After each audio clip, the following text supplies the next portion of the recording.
إني على دين علي.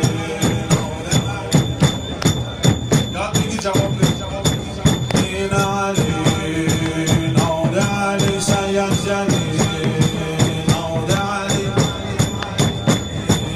إني على دين علي، إني على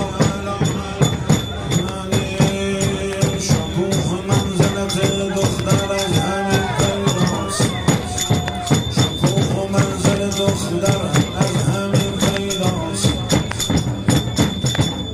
او مؤثر امروز و مادر فرداست. 3 سال داشتنی پیر استقامت بود، روغی الگوی است آسوخارم به خدا. من السلام علیک یا ابا عبدالله، السلام سلام بدار، السلام علیک یا ابا عبدالله. هر که دارد هوس کرب و بلا بسوز مظلوم طریق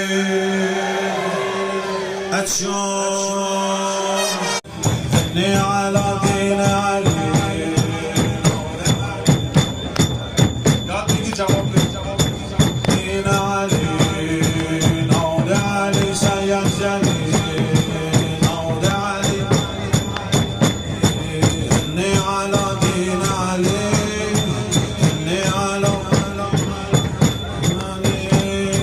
شکوه منزلت دختر از همین پیداست، شکوه منزل دختر از همین پیداست.